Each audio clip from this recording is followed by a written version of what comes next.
Welcome to Baldur's Gate 3 review, you horny bastards. What a game, eh? After a long wait, Larian has finally released a new CRPG and it has Baldur's Gate in the title. I'll try to do this review with as few spoilers as possible and as objectively as possible. So pay attention to objective and subjective stuff said as I'm gonna label those throughout. Note that this review is from September 2023, so things might change. To first address old Baldur's Gate fans and their problem of Baldur's Gate 3 being Divinity Original Sin 3. It is true that it is very similar, but that is to be expected. Baldur's Gate done in a different engine. People nostalgically remember the old Infinity engine, which was great, but easily forget that the Baldur's Gate license just means use of the world and lore. Engine is the developer's vision of that world. I would argue that the Divinity engine works better with D&D games due to all possible item interactions in the world. Something that is rarely done, but it is a good fit for D&D. I understand Baldur's Gate fans though and their unhappiness, cause this might be a bit too similar to Divinity Original Sin. For example, I am a huge Fallout 1 and 2 fan, so wasn't too happy with Bethesda's version, even though I enjoyed Fallout 3 and Fallout New Vegas in the end. Very subjective topic, as I agree that Baldur's Gate 3 is a bit too similar to Divinity Original Sin, but don't mind it personally. Baldur's Gate 3 is a huge game with tons of details, stories, interactions and decision making. High replayability value game. I would advise playing it slowly when it comes to story and quests. Don't rush and also don't overdo hours invested per day, as it can create exhaustion that can then trigger tedium. Biggest reasons for exhaustion are the engine and slow pace at which everything is done. I don't have any issues with that, as a slower pace helps in immersing into this world better by allowing yourself to enjoy high levels of detail, but some design decisions slow the game even more to a snail's pace, which ruins overall enjoyment at times. So let's go over some negative things first, because there aren't many. Main culprit for the slower pace is no area loot option. Baffling really how they decided not to include it, considering how tiresome it is going from body to body, bookshelf to bookshelf, searching for specific items and similar actions. God damn, is it tedious. Prepare yourself for a lot of boring looting that is gonna slow down the game so much, which is why exhaustion can happen. Having an engine that enables so much interaction with the world is amazing, but with so many options, a more compact way of looting is required for a smoother and more enjoyable experience. Carry weight becomes an issue quickly too. During Act 2 decided to install a mod that takes care of carry weight, as it slowed down the game at times to a crawl to offload items by traveling back to merchants or camp constantly. It started to seriously annoy me. Overall, dealing with loot and inventory is pain in the ass. They did improve inventory with filters, option to type item name in, special containers like alchemy and keychains, but still inventory ends up being a mess with so many different items. Easy fix would be to add container types and for matching item types to automatically go into it. If I have to, which I do, open the inventory and attach the key to the keychain myself, it becomes a pain in the ass quick due to so much stuff. Larian is on the right path to fix one of the biggest problems in RPGs that rarely someone has succeeded in, and that is making inventory management smoother. Camera issues are persistent when dealing with floors. Quite poorly designed floor system. If they had implemented a proper elevation system like in Jagged Alliance 3 for example, camera would work great. Baldur's Gate 3 uses elevation a lot, which also means camera issues are frequent. Pathfinding is not the greatest, mostly also due to elevation, even though roads walked are usually quite straightforward. Not that big of a deal, but still can infuriate at times. There are delays at times when performing attacks. Game literally just stops and you have to wait a couple of seconds for the attack to register. Dice rolls are rigged, no doubt about it. Did some tests and enemies in general get around 20 to 40% better rolls, be it with karmic dice enabled or disabled. Too many critical misses followed by rolls ranging from 2 to 5 for the next attack. Happens so frequently that it can't be a coincidence. Enemies for saving throws roll high numbers, way more often than low numbers, and it seems that higher DC of your spells, higher the chance they will roll a higher number. I assume this is Larian's way of dealing with mediocre balancing the game has, because the more the game progresses, the easier it gets. Barely had any challenging fights. My advice would be don't use strong builds, create most horrid and nonsensical multiclasses and enjoy the challenge that way, because you won't find it otherwise. Disappointing, as they made a similar mistake with Divinity Original Sin 2, and I really don't appreciate them attempting to artificially create tougher challenge by rigging dice rolls. They still failed because the game is too easy even with that. Over time balancing is gonna get better, but we'll see how they approach dealing with that. Larian already has solid AI, unlike most AAA games these days, so hoping to see proper work on rebalancing. More enemies in encounters would be a good start. Bit more health added too.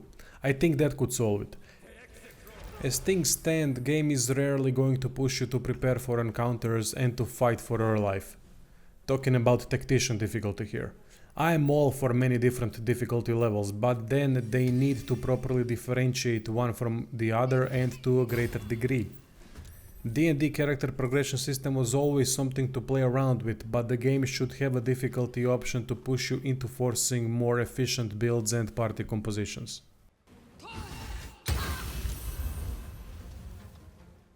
Melee attack visual effects. Subjective complaint, I know. Always disliked Larian's melee attack visual effect. It's pointless. Bombastic sound effects also don't help in making melee attacks seem less cartoonish. Less would be more for me in this case. I prefer melee hits to be seen properly hitting enemies with at least semi-decent impact and reactions. Especially in a game with such fantastic animations. Don't need sparks flying all over the place accompanied by nuclear bomb sounds. On the other hand, spell visual and sound effects are fantastic. Now let's talk about the game in general. Baldur's Gate 3 uses 5th edition D&D rule set, which is alright from my perspective, but not a huge fan of it. What I love about 5th edition are added tactical elements like high ground and low ground attacks, and think that Larian's surface system, although in much lesser form here, works great with D&D. Not a fan though of how a bit too similar classes feel and play. Compared to something like Pathfinder system, 5th edition has a lot of freedom for multiclassing due to very little restrictions. But due to how similar some builds can end up looking, and playing actual gameplay ends up feeling more restrictive. Don't get me wrong, there is plenty to experience in terms of classes and builds, as this is still D&D. Just when comparing 5th edition to Pathfinder, Pathfinder seems much more restrictive due to class and subclass limitations and effectiveness, but ultimately ends up producing more varied playstyles. Don't know if I've explained it correctly, but I guess some of you might understand. Maybe I don't even understand myself here. The 5th edition has its upsides and downsides. For D&D beginners, 5th edition is a huge plus, as it is much easier to get into. Pathfinder is at times too complex for its own good. As I said, every system has its positives and negatives. Major improvement D&D 5th edition brings over Pathfinder edition is less buffing. Jesus, it was pain in the ass buffing before every fight in Pathfinder.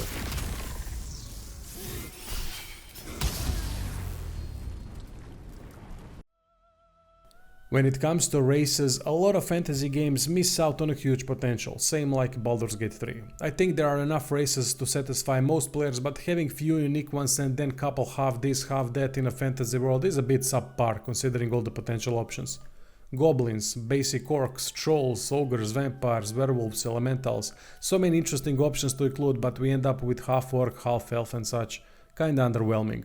Including Dragonborn race is definitely a step in the right direction, as that is exactly what I'm talking about. Larian played it a bit safe here with classic options and then some atypical like Dragonborn. Average job when it comes to races, I'd say not great, not bad. Let's talk about presentation. Note that I don't put much value into high budget presentation when it comes to CRPGs. I appreciate the heck out of it as an additional beneficial factor if done right, but an amazing or crappy presentation is never going to make or break a CRPG in terms of overall game's quality. Presentation in Baldur's Gate 3 is the best out of any CRPG ever. I don't think there is much of an argument for any other games that could potentially match it. Only Dragon Age Inquisition comes to mind in terms of great high quality presentation. Dragon Age Inquisition is a good example of a game having a high budget presentation while the game being decent at best. Thankfully not the case with Baldur's Gate 3. Voice acting, animations, music, graphics, world detailing, effects, except melee attack as stated before. I don't know what else to add besides the best ever in this genre. Soul who's going to save us all. I'm Isabel. Pleased to meet you. Facial animations have surprised me a lot as they convey emotions really well. Sometimes it can look a bit crude, but remember this is not first-person shooter or an action game, but a CRPG, so bear in mind where the focus in games like this is. Personally, I could care less for RPGs being voiced. Just having one sentence voiced out of 20 is fine with me, so I could be more immersed into the character and have that voice play out the rest of the sentences in my head. Don't get me wrong, I appreciate the full voiceover though. One of the reasons why full voiceover is not needed for me is the fact if voice acting is not good or is annoying for some reason, then after a while you don't want that person in the party anymore, which affects their story progression. Thankfully, RPGs usually have more than one choice outside of the full party to switch unwanted characters for wanted ones. In terms of Baldur's Gate 3, the only one that bothered me was Astarion after some time. His flamboyancy became irritating due to so many things he said had to be over the top. I'm sure a vampire spawn could still rip out your throat if he felt like it. Well, I mean, kind of. It's a long story, honestly. Oh, as well as can be expected when facing down the end of the world. A long time ago, someone carved some runes into my back. I'd rather like to know what they say. His voice acting is amazing though, top notch. Just the style wasn't to my liking for long periods of time. Never removed him from the party though because of the great backstory, and whenever his angry side came out I was like, fuck yeah, let it all out mate, bring it on. Anyway, just an example of why full voiceover work can be detrimental to a character no matter how great it is, but that is subjective. I would not take away anything from Baldur's Gate 3 just because subjectively something isn't to my liking even though it is done great. Balancing, for example, is objectively bad, as there should be no argument against that statement. Any party member's voice or character itself, no matter how great they are voiced and written, might be annoying to some people, and that is subjective, but we cannot take away from the game's great work just because it is not something we prefer or like. World of Baldur's Gate 3 is fantastic. Act 1 brings more get-to-know-it approach with typical looking villages, outposts and a castle of sorts. Then underground places with unique monsters and events. I love when the game mixes things and doesn't just place the same enemy types all over the place. Baldur's Gate 3 is careful with enemy placement so that they make sense lore-wise, and I appreciate it. That adds to the sense of mystery and will to explore. Act 2 brings out a completely different region full of dread and despair. Dark, dangerous place inhabited by shadows, mysticism and secrets. I mean a completely different scenario, and my favorite one out of the three. Act 3 is Baldur's Gate City. I'm not a fan of city exploration in general in RPGs, but that is subjective, while objectively Larian did a great job mixing in tons of interesting stories, characters, fights and factions to make it far more exciting. World is not annoying with too many puzzles, but just enough to make it interesting and that they make sense setting-wise. Maps are big enough to host many different factions with added minor areas worth exploring. Everything is worth exploring, because in most cases there is a unique item waiting to reward the player's curiosity and effort. It is important in D&D games for skills to play a big factor in world exploration and for a game to offer different options of approach. They did alright job as skills play a huge factor, but also they are not in majority of cases mandatory. If you fail, getting to the goal is gonna be harder, simple as that. Insight into conversations might also reveal things otherwise hidden. Might be wrong here, but there is also quite a disbalance when it comes to useful and non-useful skills. For example, history, arcana, religion, medicine, nature didn't feel as needed aside from maybe 3 or 4 instances where each of them were actually required to get good items. But in other cases there are other options anyway. I understand that some of the skills lean more onto the role-playing side of things than practical use, and it is very difficult to balance the usefulness of every skill in a game like this. I think they did alright. Be careful. There are traps Outside of exploration, most of the time is gonna be spent fighting. Due to the same engine, combat is similar to Divinity Original Sin, which is not a bad thing considering how good it is in Divinity Original Sin. So many factors, so many options through tactical approach, use of additional actions like shove, deep weapon into fire or poison surface, jump, disengage. This game is a masterpiece when it comes to combat. Divinity Original Sin 2 went too far in my opinion with surfaces, so the scaled down surface feature works fantastic with D&D. I really like D&D combat in games, but this is another level of freedom and options. In terms of spells and playstyles, it isn't as varied as something like Pathfinder, but the tactical approach combined with D&D makes the combat play out vastly different, and for me personally, it is more fun, as it never gets dull. Less buffing and more hands-on action. Only problem is balancing and the game being too easy, but playing around with options in every encounter has never been so much fun.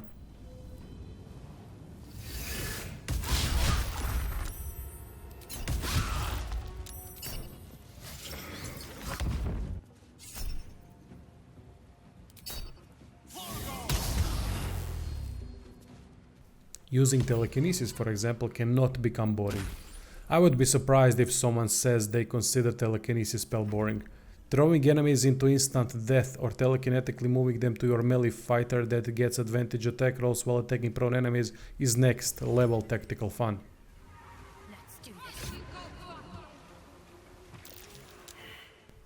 I swear in Baldur's Gate 3 you can get a bit depressed when no fights have happened in a while. I always wanted more. Wanted to see what next group of enemies would await for me. What monster, what are their weaknesses, strengths.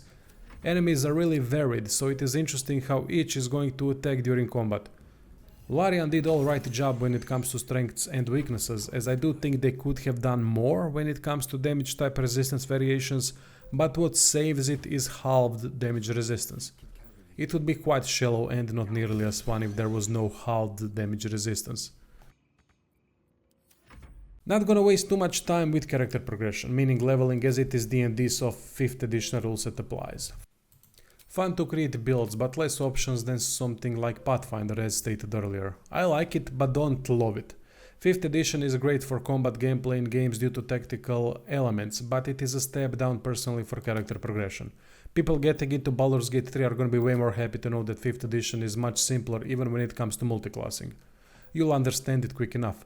Got a couple of builds on the channel if you need more in-depth ideas of what and how to create builds. Using a single class all the way is always a powerful option, so don't sweat it. Choose the class and enjoy it all the way to level 12. No need to know all the intricacies about multiclassing at first, as the game doesn't challenge OP builds. Itemization is quite good. There are tons of unique items that can change builds and add a ton more oomph when properly done. Multiclassing and itemization works well. Game would be less interesting in terms of builds without so many unique items. Problem with huge game like this is that there are never enough unique items, especially weapons, but honestly I think they have done a good job in trying to evenly distribute uniques across weapon and armor types. Overall I am happy with build depth, as it offers enough variety to satisfy the majority of players. Now we get to writing, meaning story, characters and quests. It is fantastic. So many decision making with instant and future consequences. Not every decision is gonna lead to vastly different outcomes, but honestly I can't fault them due to so many being meaningful. Main story is very interesting and it kept being that way till the end. Baldur's Gate 3 invests players heavily into story through decisions so that the outcome feels like something we have been actively working on. It greatly succeeds, I must say. Game starts with a player on a mind flare futuristic ship being attacked by a dragon riding race I've never heard of before, and then surviving the crash while meeting a druid tribe that is dealing with a lot of shit, including tiefling refugees. Tell me that ain't a good start. What surprised me most was dark, brutal and gory writing style. This game goes deep into shit and the outcome is usually quite serious. Can't mention anything specific because I really want for you to experience everything this game has to offer when it comes to writing, as it is going to shock so frequently.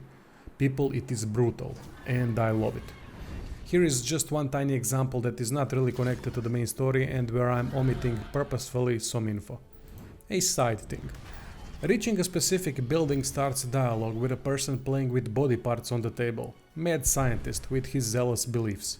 Then through conversation options I have persuaded him to kill himself and offer his body to scientific purposes by letting his underlings tear him to pieces. There are quite a few what the fuck moments in the game, and that comes from someone that has played games for almost 30 years now. God damn, I'm old, fucking math. Characters are amazing, be it party members or notable NPCs. Almost everyone has certain characteristics and feel real and different enough. This is where high quality presentation helps a bit due to graphical fidelity of facial expressions and many voice actors doing wonderful jobs. Party member stories are something else. Absolutely amazing. I just felt like Halcyon was not as deep and as well done as others, as his story felt flat, unlike others. However, everyone else they have pretty much nailed. Touching, brutal, heavy decisions, casualties, gods, pacts. Larian really went all in. Gotta say, one party member story teared me up at the end. I was invested into everyone's story as they were that bloody interesting.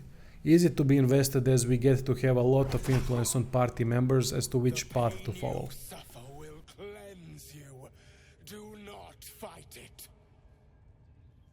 Then fantastically done characters like Raphael that bring their own convincing persona to get what they need.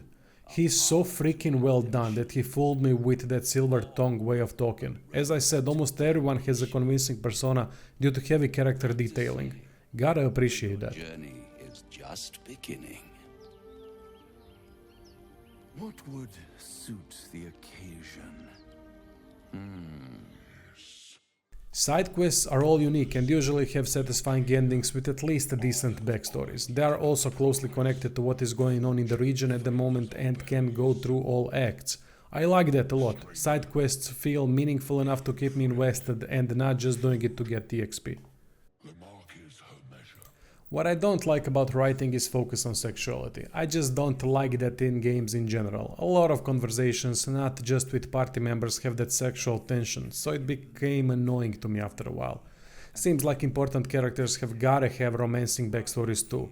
Feels forced a lot. Thankfully there are options not to proceed with any of it, which I gladly took. This is of course a subjective stance, but I do think romance writing is not up to par with the rest of the game, which is one of the reasons why relationships in games are a big no for me. Gotta deal with it in real life, so now we have that in games too. Why? I mean, I know a couple of reasons why, but not gonna go on an offensive rant. Now we get to last part, which is difficult to assess and is controversial, so just gonna share my thoughts and you can think of it what you will. It is of course politics in Baldur's Gate 3. Gay, feminism, pronouns, it's all there, but I think they have done a decent job at it. I would be easily pissed off if these were mostly quota fillers without much thought behind it, like in the case of The Last of Us 2, but instead they have managed to not bother me personally almost at all. The reason is that characters feel real enough with things mentioned being just a part of them. Sometimes smaller, sometimes bigger, that's what she said. Baldur's Gate 3 doesn't do things like here is a gay character, it's just there and you have to like it cause it's gay. No, they actually give characters a well-written background and personality. Larian Way is one of the best ways I've seen so far on how to approach sensitive issues that divide people. Talking about sensitive issues, here is my biggest problem, which honestly is not that big, but I've noticed it plenty in the game. That is feminism, by forcefully battling preconceived notions. Started to get on my nerves after a couple hundred hours. Fantasy world this is, but fantasy world always draws from real life. So what they did here is turn things upside down when it comes to men and women. Act 2 onwards it is especially felt. Basically scales of power are leaning towards women due to at least 65% of the time random number, not based on proof but by observation, being in dominant roles such as captains of the guard, guild leaders, patrol leaders, gods visually presented in the game. Also there isn't a single all-powerful and morally good male character in the game.